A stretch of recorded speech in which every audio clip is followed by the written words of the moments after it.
Hello. How are you, Jaime? How are you? I wasn't sure if you're going to have this today because you had that workshop earlier today. Oh yeah. Did you make it to the workshop, by the way? No, no, no, no. Okay, curious. It was sort of a strange situation. We had a bunch of RSVPs, but super limited attendance, which is not normal. Thought there was a sort of a technical issue or something. Anyway, hi, Danita, Jen. Wow, it's been a long time since I've been on this call. How have you been doing? Is this Jen? Sorry, I can't. Yeah, this is Jen. I'll Oh, go hey, on Jen. camera to say hi. Yeah, how are you? Thanks for Thanks. joining us. Been great. I actually have this on my calendar every week, and I have a 15-minute morning beforehand. But I've just been so busy that I haven't been able to join. No worries. Glad to see you. Hopefully, you can stick around.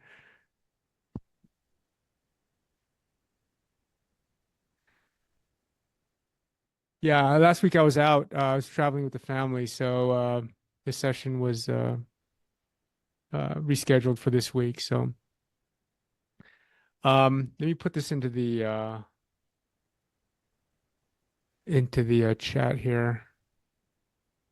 If you guys have questions, you can upvote them and drop anything in there. You guys know the drill. What do you guys? I'm curious what you guys are seeing out there right now. Usually September, October tend to be sort of the time of the year where seasonally, sort of activity kind of picks up with respect to hiring. Is that So, consistent with what you guys are seeing out there? so I have other friends who are unemployed and looking, right, and they're mostly finance people, and the a lot of these firms are really picky, right? You need to have specific degree requirements, or a lot of the hiring managers or the ones who are conducting these panel interviews tend to be younger, Yeah. 5 or 10 years younger. So I didn't actually was able to finish some of those conversations as to is it because they're scared, these other younger hiring managers or panel members, or because they're making them jump through a lot of these weird, odd hoops that they wouldn't be Yeah. asking, I guess, maybe other candidates with similar financial backgrounds. So it's just really that's only for finance. So I'm not sure about other backgrounds though. So. Yeah. I mean, it seems consistent from just anecdotally what other people have been telling me about sort of protracted interview processes and increasing the number of hoops and just, yeah. So, hey, Shannon, we're just getting started here. So, sort of the same drill as every other week. There's a sort of a question board that I just put into the chat there. Um, So I know we kind of have a small group today, which is great. Hopefully we can make it a little bit more interactive, a little bit more intimate. I guess we have sort of residual questions that we carry over. So I think what I'm going to start asking folks to do is just put their name or even just initials, because I want to make sure that we're getting to the questions that are relevant to the people that are here. And I don't know, on on this question board how this maps to. So maybe I'll just take questions, or from the group here, if you guys want to just type it into the chat or just holler it out. I see one was upvoted. How do I increase the chance of getting interviewed when applying for big enterprise firms that's remote and there are a lot of applicants? Um, so yeah, so feel free to drop any questions into the chat here. We got a small group, so um, yeah, I didn't send any email reminders leading up to today, so that's probably part and parcel why the group is smaller today. So anyway, let's see. So how do I increase the chance of getting interviews when applying for big or enterprise or big firms that's remote and there are a lot of applicants? Yeah, so I think I've spoken about this a little bit before, but just to give you some perspective, a lot of these larger companies, they have they do typically have dedicated recruiters that are working internally, and they are taking inbound. And a lot of these larger firms, they a lot of times they will it's typical that they will leverage multiple um, multiple channels to promote their job postings. And so be it LinkedIn, Indeed, ZipRecruiter, whatever, right? They'll a lot of them have the resources and just sort of the motion for promoting across a number of different channels. And so that's a bit of a contrast to, smaller companies where they might just have more of an affinity for LinkedIn, or they might have their favorite sort of channel for promoting their their positions. And so the recruiter is getting inbound from multiple positions, and typically they're batching the review of their resume stacks or their applicant stacks for each position. And so just to give you sort of that perspective, in terms of interviewing increasing your interview chances, your chance of getting an interview, I don't know if this necessarily applies just to large firms, but what I would suggest is sort of creating that side channel, that back channel, in terms of connecting with that recruiter that is likely to own that position, recruiter and or hiring manager, and or somebody of influence at the company that could at least route your candidacy, your resume, your email to the recruiter or to somebody internally. They'll know how to route it, right? So if you can build a relationship with them, and typically what I recommend is building a relationship through LinkedIn, because most of these folks are on LinkedIn. The fact that most of the folks that are, through the NSA are familiar with LinkedIn. They are on LinkedIn. They're active on LinkedIn. They're working professional types of jobs, as opposed to maybe trade jobs where most of those folks are not on LinkedIn, for example. So what I'd recommend is like, sort of, reaching out to some of these folks. And as far as like sort of giving you I see your hand, Jen. Give me 1 second. As far as sort of a motion or a sequence of steps you can take to sort of forge um, that channel or that side channel or back channel, I'd highly recommend identifying the people that you want to connect with at the company. Again, recruiter, I would start with recruiter, hiring manager, and then just somebody of influence there. Figure out how you can connect with them. So what I mean by that is go to their LinkedIn profile, see who is a second degree or a mutual connection with them, and see if you can get either an introduction or something like that to that person. Again, what I'm describing is actually a lot of work, but if you just go through the motion of doing it, you'll find that you will get deeper relationships and you'll get people's attention. So, and then also like that person that you're targeting, whether it's a recruiter, influential person, um, hiring manager, try to see what they're up to on LinkedIn. So if they're creating content, if they're posting, if they're liking other people's content, see what they're doing, and then just kind of stalk them, right? Just stalk them and figure out what they're doing. Comment on a post that they're commenting on.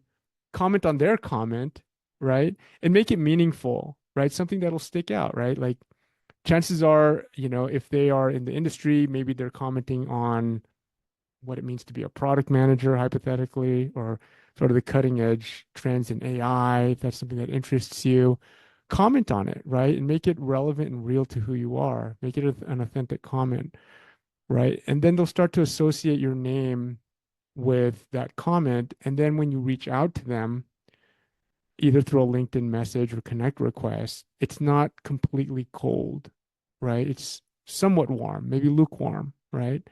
But it's not completely cold. And then you just keep working it, right? When they make a connect, when they accept, if and when they can accept a connection request, engage with them in dialogue. Reference.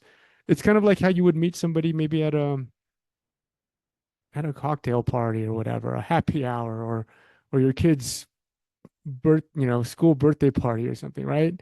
You just ask these questions and you just try to get to know them, and then signal interest in kind of what you do, and then obviously that you're interested in maybe learning more about an opportunity there, and so forth, right? So you have to kind of work your way into that, and it takes time. There's no like magic bullet about creating a side channel or a back channel, but if you go through those steps, I think you'll find that you're able to connect with folks. Jen, You had a question? Yes. So I think to follow up on that one, because everybody who's really wants to work at an enterprise company such as LinkedIn, large enterprise company like LinkedIn, Salesforce, Meta, those companies, sometimes you'll be able to find a referral either through friends, either through someone submitting a form, or you go on Blind and ask, hey, I want a referral. And they're like, all right, here's a Google form. Let me give you a referral. Question is, after that referral, if you want to follow up on your application, is it better to go through the person that referred you that could be a total stranger, the person that referred you who is a warm connection, or if you know a recruiter in the company that's a cult that you have somewhat very lukewarm ties with, for example, they're a alumnus of your company that you've never worked with before, or alumni from your college, which would be the best way to just know the follow up on that application, and also if you get rejected, the feedback? Yeah, so multiple questions there. So I think the first thing is that it's case by case, and it's also there's a you have to take sort of a multi-pronged approach, right? So I'll just give you sort of my example in the past when I worked for a company. I used to work for Ticketmaster, and it's a company that people love to hate, right? And I used to have a lot of friends that always asked me for tickets and discounts and this and that, and I was able to do that for them. Um, but I also remember a lot of people wanted to work. They were trying to get a position there. And so I would be, I would try to be really helpful to them, assuming that I felt like, it would be a good fit. And so a lot of times too, when you are working with somebody internally that will endorse you or refer you, um, so depending on the company, they have like referral bonuses. And so, and that wasn't my primary motivation for helping somebody, but it's a nice to have. But if you do know that the company has that, then a complete stranger might be a little bit more inclined to kind of follow up on your candidacy. And I would assume that, you know, that that they're not just throwing you over just to try to make the referral buck, that they are, because there is some level of credibility, right? Because if the recruiter that they're sending it to knows that they're just passing a bunch of random people over, then they'll lose credibility, right? And so, ideally they want to preserve that. And so yeah, I think that if you know that there is some sort of referral bonus, I would be inclined to suspect that they'd be willing to help and sort of help you sort of um, get maybe the recruiter's attention if you're having a hard time doing that. But that said, I would try to forge the relationship with the recruiter, and then if you're having a hard time, you could probably escalate it to the person that referred you. There was another question in there, Jen. Sorry.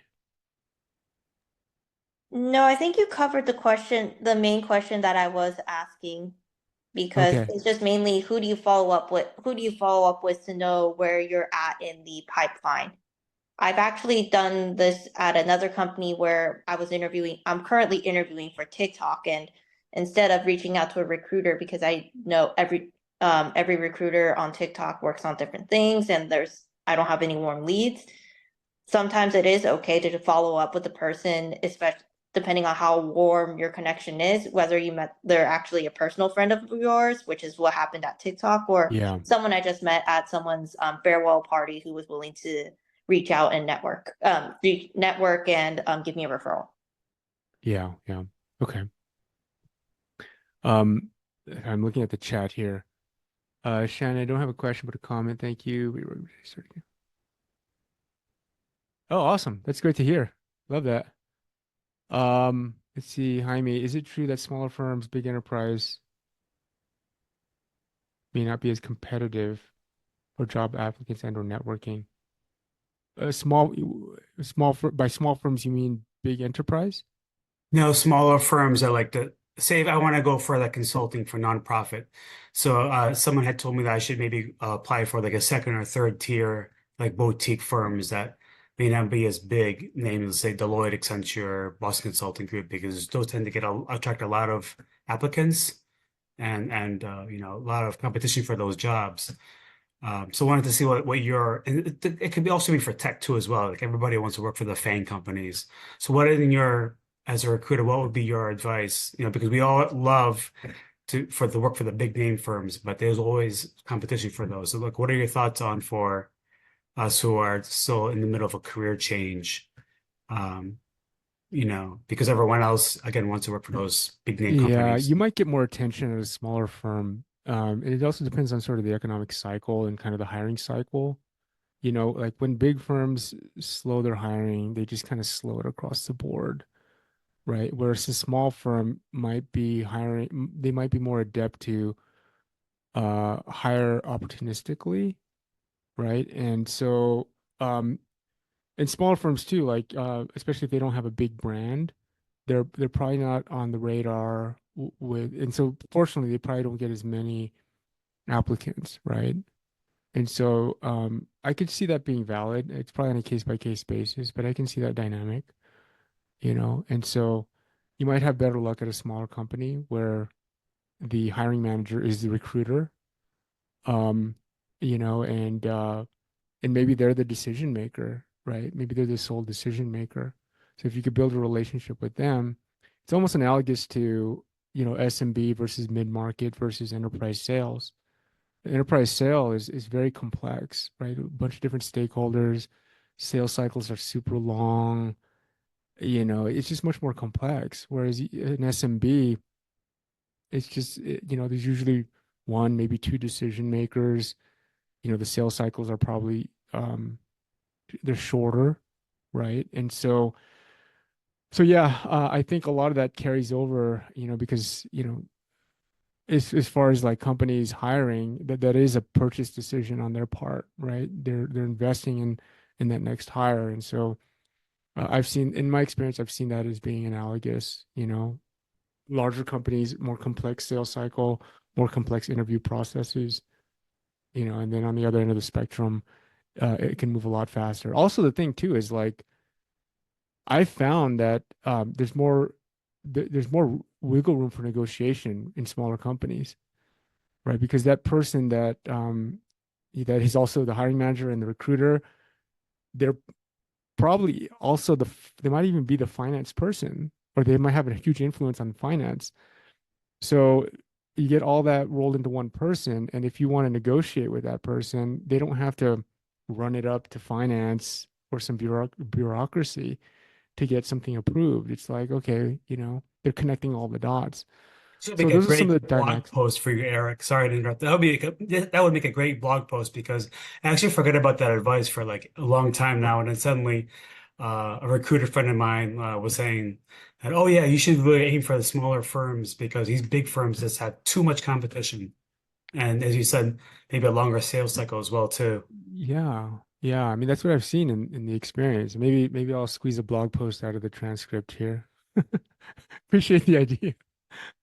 Um, let's see, Luciana, how do hiring managers see a person with a lot of experience applying to positions that is not a senior position? Do you think the amount of years in the market could make him or her drop us before considering why? So that is a concern, and that's something that we're starting to see more often, right? So I've seen a lot of executives that are C level or VP level, and just proportionally, there's just not as many executive level positions and C level and VP level positions out there. So a lot of them are like, well, does it make sense for me to take sort of a step back into, I don't know, the next level lower, be it a VP or a director level position, because they're just more abundant and, there'll be a sort of a shoe in for that position.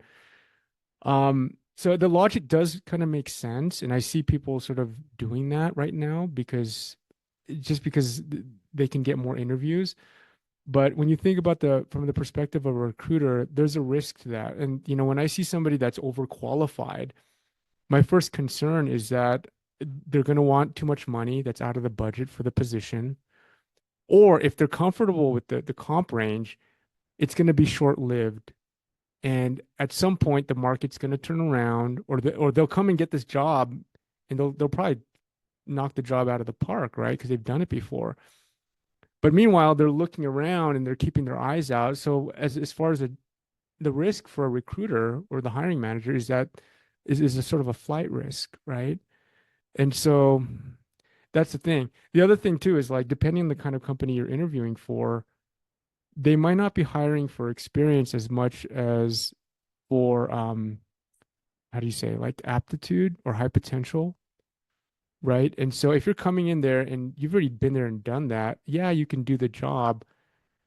But, if they want you to work on something else that's maybe out of your wheelhouse, that might, like, how would you react to that? Or how would that person sort of easily move into something else? Whereas somebody that is maybe earlier in their career, or maybe they are a senior person, or, they have a senior manager title or whatever, and they're aspiring for the next level up into a director position versus the VP that's looking to sort of downgrade down to a director level position. The perception for that senior person is that they may be able to get them maybe uh, at the lower end of the budget, but that they're also going to be hungrier because they're stepping into a new role. There's a level of excitement, a level of, I want to learn. And maybe there may be a stigma with that person that's taking a step down, right? And so those are some of the dynamics that I've seen.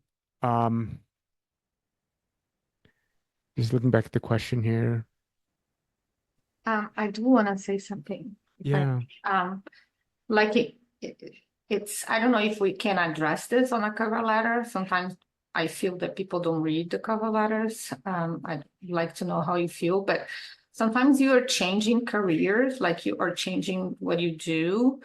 In my case, not only I'm changing what I do, I'm changing countries. So I just arrived in the US. So I don't know, usually I feel like it's good to tell in the cover letter, and also sometimes you want to go from a small company to a large company like Microsoft. So, it's not that you're going to drop the job after 1 year, you'll be Yeah. to grow in that company. Yeah. And so all this could be addressed in a cover letter. Yeah. Yeah. So just your first question about sort of the efficacy of cover letters. I'll give you my 2 cents. As a recruiter, I've been conditioned not to read them because they're in my experience, they've just been too generic. I'd rather spend the time reading the resume, right? And so that's just my 2 cents. Um, Actually, a lot of companies, in my experience, are not asking for cover letters anymore, but some may, I don't know. But um, and then to your other question, so with respect to like titles, for example, one thing that helps me, because it's not just about titles and, going from VP to director, right? It's also about sort of the scope of responsibility. And so when I'm looking at, let's say your first or your current or your last position on your resume, yeah, I'll look at the title. And the title for me is typically it's a proxy, right? It's a proxy for what level of experience you are. But then I'll look for the scope of your responsibility. And some people call it scope, responsibilities, um, job duties, right? I'll look for those things on the resume to see if that um, corresponds with the title, right? Oftentimes, I can glean that from the company if it's a household name, or if I know roughly if it's a big, medium, or small company. Then I can correlate the company with the title, with the scope of their responsibility, right? I think where I get concerned is not so much just about the title. It's because again, the title is just a proxy or shortcut for the scope of responsibility. But if I see that you consistently had this scope of responsibility, and you've been successful at it over your track record, as demonstrated by the accomplishments, then if you're applying for a role that is sort of like a dip to that, like you're taking on a meaningfully smaller scope of work or responsibility, then that would be sort of that would cause me to ask questions, right? And so, and then that those bells would start to ring, like, oh gosh, like, are they going to be leaving in the next 6 months when they find something better or more challenging, right? So then the question comes, like, if you've been on this trajectory in terms of, let's say, title or scope of responsibility, but now you want to take this position here, the question is why, right?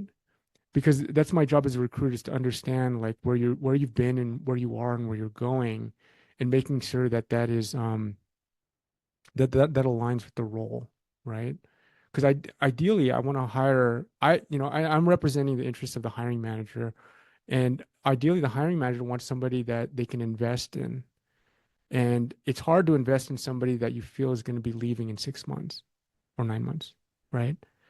And so it is something that crosses my mind as a recruiter, because I know that that's a concern of hiring managers, right? And so they'll ask questions. They'll ask those questions of like, why do you want this position? And I think to your point, like, if you have special circumstances where you're, maybe you're transitioning to a new country, maybe there's cultural or language barriers or whatever, right? Like, I think the point is to be able to have a narrative or have an answer to those questions, right? And so, yeah, I hope that helps.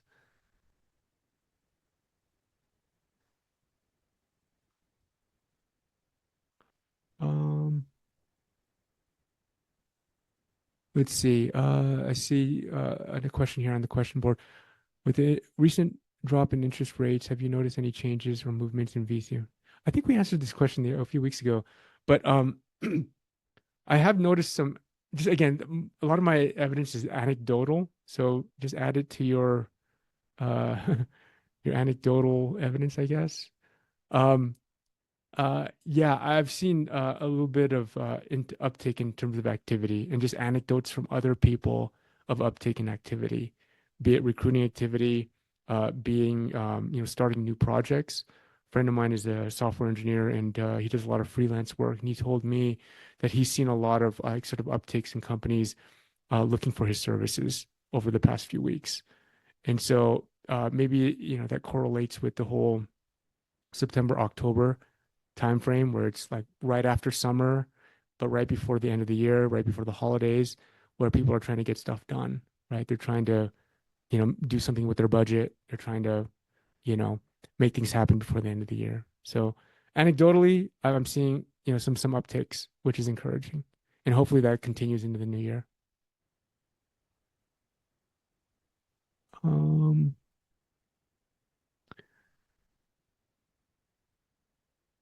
would accepting a job offer for a role that deviates from your current career have an impact on your future? Sorry, I think we answered this last time. Do you think there would be an uptake in the job market, say like next year? I hope so. It's looking encouraging. Does following up too much seem desperate to the hiring manager? I find it a bit tough not to come off as too desperate. Yeah, following up is a bit of an art, right? And so I mean, you definitely don't want you want to how you want to come across is interested and persistent and relevant, right? You don't want to come off as pestering or as desperate, right? And so I think the follow-up emails that I get that I find are the former, are the emails that for example, they either they reference something that was discussed in the past that was relevant to the position. It could be something, it could be something that's on a personal level. Um, but so when somebody's asking a personal question about, or even just BSing about hobbies or whatever, recruiters are making note of this, right? It's not just chit chat. Recruiters, I make note of this. So if I know that somebody has this obscure hobby that they do on the weekends, like I make note of it, right? Because it's surface area for me to connect, but it's also an opportunity for me to share sort of this other facet of the person, outside of, just professional. And for a lot of the companies and the clients that I've hired for, that's valuable to them. They want to know the person as a human, as a human being, right? So anyway, I'm digressing here a little bit, but the messages that come across as relevant, that show persistence and interest are the ones that are continuing a conversation, right? It's not just, hey, what's the status? I've been waiting for 2 weeks. I haven't heard anything, right? That comes across as, like a little bit self-centered, maybe a little bit, I don't know, frustrated. While many of you are frustrated in the search, it's completely common and normal. Try not to let that bleed into your emails. Um, yeah, try not to let that bleed into your emails. If you have a question about it, run it through ChatGPT. What is the sentiment of my email, right? How can I make this tone more effective, right? Um, but and then so make sure it's relevant. Make sure it just demonstrates sustained interest, and if there's any other value that you can offer about your candidacy, maybe it's something new that you've learned about some new technology that might be relevant to the role.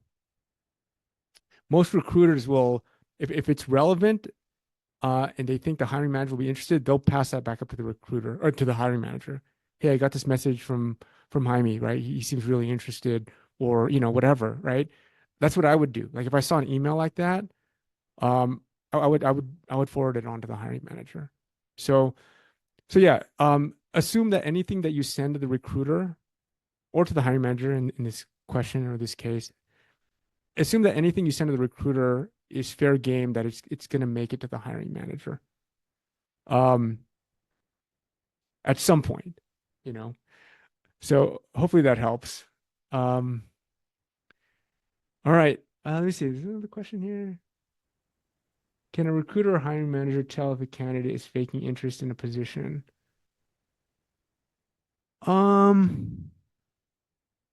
So I'll tell you what, right? Like when recruiters, they spend a lot of time interviewing people, so they have a kind of a baseline of, you know, they have a baseline of how people answer certain questions, right?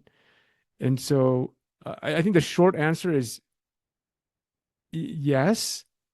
Not all the time, right? I mean, some people are really good at faking, but for the most part, what a recruiter is looking for in terms of interest is like, so signals of interest to me, right? They've done the homework, right? They've done the homework on, and they're asking like next level questions. They're not just asking, oh, how big is your company? Why is this position open? They might ask those questions, but they're taking it to the next level, right? Which suggests that they've thought about it. And so yeah, I mean, those are signals of interest to me. Following up, doing the homework, um, making a case, right? And just being genuinely engaged, right? So there's sort of the logical side, where if they can present a case for why logically this makes sense for them, but there's also sort of the like the emotional side, right? And are they conducting themselves in a way that, like, you feel the energy, right? That they're actually interested, right? Because it's one thing to just make a logical case, but if you don't feel that the energy is there, I mean, that's something that I look for too, right? And the thing is that that's part of the value of interviewing somebody over time, is you can start to baseline their energy, right? And so, yeah. So, and typically, what I like to see in terms of energy is this kind of hockey stick, right? So when I'm first talking with somebody, even if they're applying, their energy level is whatever it may be, right? But as they're making it through as they're progressing through the interview process, what I like to see, somebody that's not feigning interest, is that they're not just flat in terms of their interest. Their interest is increasing over time, and that's evident through the homework they've done. It's evident through their energy level and how they're talking. So that's sort of a telltale for me is if I just see a baseline, whatever, even if they're always excited, so maybe their energy level is here, but if that's just sustained over time, that signals to me that they're probably not as interested as the person that started here and is going this way, right? Because the idea is that throughout the interview process, they're meeting more people, they're learning more about the company, they're doing more homework, they're reading some news about the company or whatever. So if they're still in the running, I would expect that their interest level should go like this. Maybe not hockey stick, right? But it should be going up. It shouldn't just be like this or even down. But yeah, recruiters, I look for that stuff, right? It's sort of you're sampling over time. So, all right, hope that helps, Jaime. Thanks everyone for joining. I guess any other last questions? Maybe quick. We're all good? Okay, awesome. You guys have a great week, and we'll see you next week. Thank you all. All right, bye-bye.